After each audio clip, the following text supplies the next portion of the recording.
తెలంగాణ భవన్లో బతుకమ్మ సంబరాలు మొదలయ్యాయి. ఇక తెలంగాణ భవన్లో మా కొలీగ్ సాయి సుందర లైవ్ ద్వారా అందించడానికి అయితే సిద్ధంగా ఉన్నారు. రైట్ సాయి సుందర గారు, మొత్తానికైతే అందంగా కనిపిస్తున్నారు. సో అంత సందడి అంతా మీ దగ్గరనే కనిపిస్తున్నట్టుంది.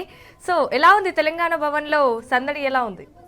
Right, thank you Sanjana. మనం చూసుకున్నట్టయితే ఒంగోలు నుంచి తెలంగాణ బతుకమ్మ పండుగ అయితే మనకి షురు అయిందనే చెప్పాలి. అయితే ఇక్కడ అసలు చూస్తున్నారు కదా, కన్నుల పండుగ ఉంది. అసలు ఒక్కొక్కరు ఆ పూలకి సంకేతం కానివ్వండి, లేకపోతే అది నిజంగా చాలా అద్భుతంగా ఉంది. అయితే ఇప్పుడు ప్రస్తుతం మనతో పాటు అయితే మాజీ డిప్యూటీ స్పీకర్ అండ్ ఎమ్మెల్యే గారు పద్మ ఉన్నారు. ఒక్కసారి మరి వారి మాటల్లో కూడా తెలుసుకుందాము. మ్యామ్ నమస్తే. నమస్తే. ముందుగా మీకు ఎంగిలి పూల బతుకమ్మ శుభాకాంక్షలు. మీకు కూడా అందరికీ ఎంగిలి పూల బతుకమ్మ శుభాకాంక్షలు. తెలంగాణలో ఉన్న మా అక్క చెల్లెలందరికీ కూడా బతుకమ్మ పండుగ శుభాకాంక్షలు. ఎలా అనిపిస్తుంది అంటే జనరల్గా ప్రతి సంవత్సరం కూడా బతుకమ్మ పండుగను ఆనవాయితీగా జరుపుకుంటూనే ఉంటాము. దాంట్లో మా తెలంగాణ భవన్లో ప్రతి సంవత్సరం కూడా ఈ విధంగానే బతుకమ్మ పేరవడము, తర్వాత ఆటపాటలతోని చాలా ఘనంగా జరుపుకుంటాం. ప్రతి సంవత్సరం కూడా జరుపుతాం. ఈరోజు ఎంగిలి పూల బతుకమ్మను మన తెలంగాణ భవన్లో జరుపుకోబోతా ఉన్నాం. ఇక్కడ నుండి 10 రోజులు కూడా 9 రోజులు కూడా యావత్ తెలంగాణలో కూడా అందరూ అక్క చెల్లెలు బతుకమ్మ జరుపుకుంటూ ఉంటారు. ముఖ్యంగా తెలంగాణ సంస్కృతి సాంప్రదాయానికి అద్దం పట్టే ప్రతీక మన బతుకమ్మ పండుగ. పూలను పూజించే సంస్కృతి అసలు ప్రపంచంలో ఎవరికి కూడా ఉండదు. ఇంత గొప్ప పండుగ. పూలను మనం దేవుణ్ణి పూలతో పూజిస్తాం, కానీ ఇక్కడ ఆ దేవుణ్ణి పూజించే పూలకు పూజ. అలాంటి జాతర ఇదొక అక్క చెల్లెలకు వాళ్ళ యొక్క ఆత్మవిశ్వాసానికి ప్రతీక ఈ బతుకమ్మ పండుగ. వాళ్ళ కష్టానికి, వాళ్ళ సుఖానికి, అంటే వాళ్ళకు ఒక మహిళ యొక్క ప్రకృతి యొక్క, మహిళ యొక్క అనుబంధం ఎంత చక్కగా ఉంటుందో అది మహిళకు ప్రత్యేకించి ఆవహించినట్టుగా. అంటే బతుకమ్మ అంటే ప్రకృతి, ప్రకృతి అంటే మహిళ. ఈ విధంగా ఈ మూడింటికి కూడా మంచి అనుబంధం ఉన్న పండుగ బతుకమ్మ పండుగ.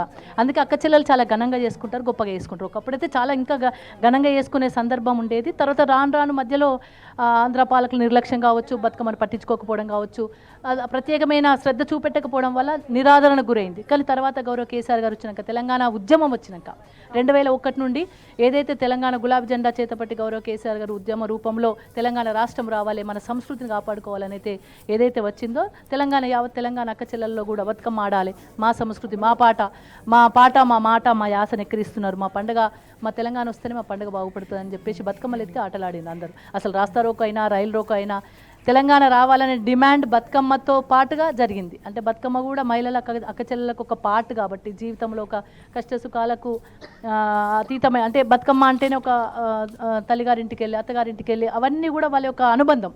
ఆ అనుబంధమే దూరమైంది కాబట్టి మాకు బతుకమ్మ రావాలి, తెలంగాణ రావాలని మా అక్క చెల్లెలందరూ కూడా కోరుకోవడం.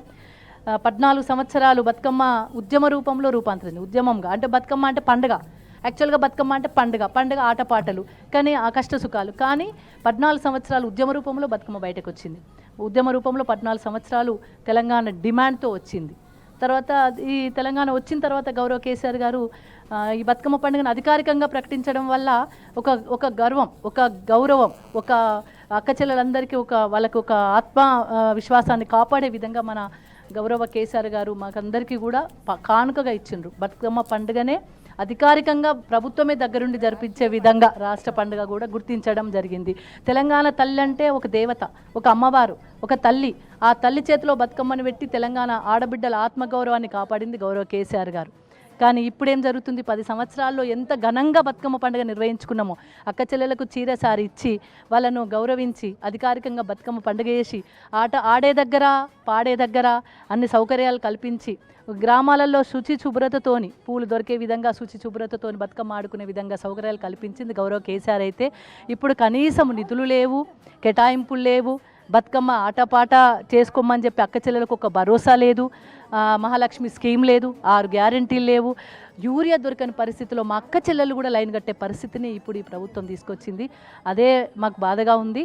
అయినా బతుకమ్మ పండుగను మా అక్క చెల్లెళ్లకు వాళ్ళ దృష్టికి తీసుకెళ్లే విధంగా ఈసారి మేము బీఆర్ఎస్ పార్టీ పరంగా మన తెలంగాణ భవన్ నుండి ప్రారంభమవుతుంది. మా అక్క చెల్లెలందరినీ అవేర్నెస్ తీసుకురావడం కోసం ఈ బతుకమ్మ పండుగను ఒకప్పుడు ఎంత ఉద్యమ రూపంలో బయటకు వచ్చిందో, తర్వాత ఎంత ఘనంగా అధికారికంగా బతుకమ్మ ప్రకటించబడిందో, ఇప్పుడు మళ్ళీ ఒక ఉద్యమ రూపంలో, అంటే బతుకమ్మ పండుగ కూడా మళ్ళీ చిన్నతనం అవుతుంది, మళ్ళీ ఇబ్బంది వస్తుంది, మళ్ళీ తెలంగాణ తల్లి చేతి నుండి బతుకమ్మను దూరం చేసింది ప్రభుత్వం.